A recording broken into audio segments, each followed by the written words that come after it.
Welcome, ladies, to another episode of Up Close and Broken Down, where I take one of the classes and I break it down for you guys, give you different angles and a few cues to remember next time that you're performing the movements.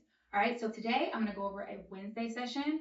We did 5 moves for 40 seconds each for 5 rounds. Okay, so choose your weights accordingly. These rounds are a little bit longer, so you might not want to go as heavy because we also do not take as long of breaks between these movements. The first move we did, guys, were single leg squats.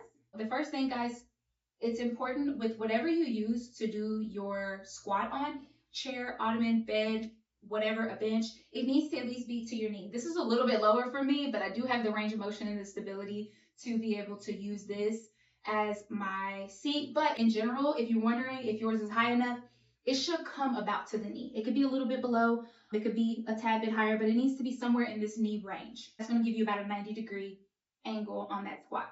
So top loading that weight, we're shifting all of our weight to one foot, extending the opposite out, and we're down. Tap the butt, back up. Okay, one thing that tends to want to happen with this movement is your knee kind of wants to buckle in.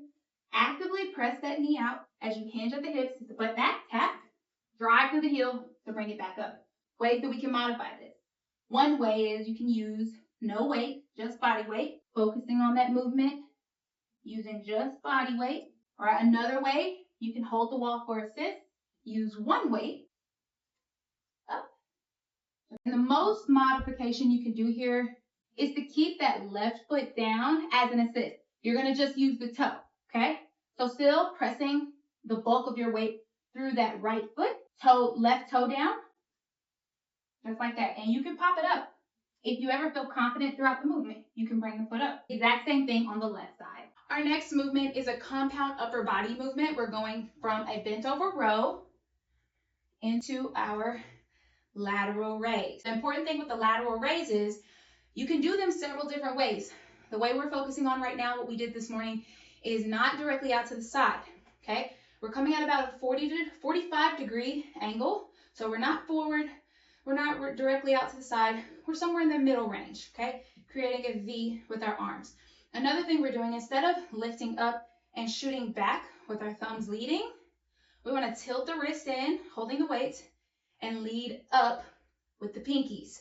Okay, another thing that can really help you in this movement, especially if your shoulders feel a little bit more vulnerable, before you start, hinge forward, bring those shoulders forward. Then we hit the lateral raise. When we bring those shoulders back, or if we do a standing straight up, you get a lot of traps involved, you get a lot of lats involved. Okay, let's bring those shoulders forward, give them some support, and lead with the pinky. With the weights, that looks like this. The bent over row, we're hinged forward, butts back. Don't let the knees buckle in. Core is nice and tight. Row. Stand it up. Right there. Deep breaths.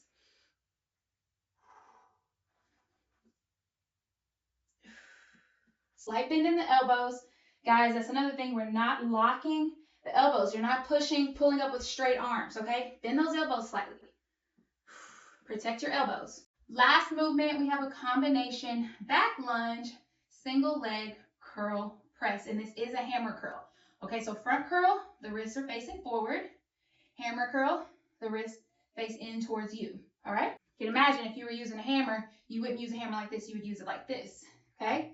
And that's how you can remember the difference. We're going to lunge back with the right knee up, and we're curling, press, bringing it down nice and controlled.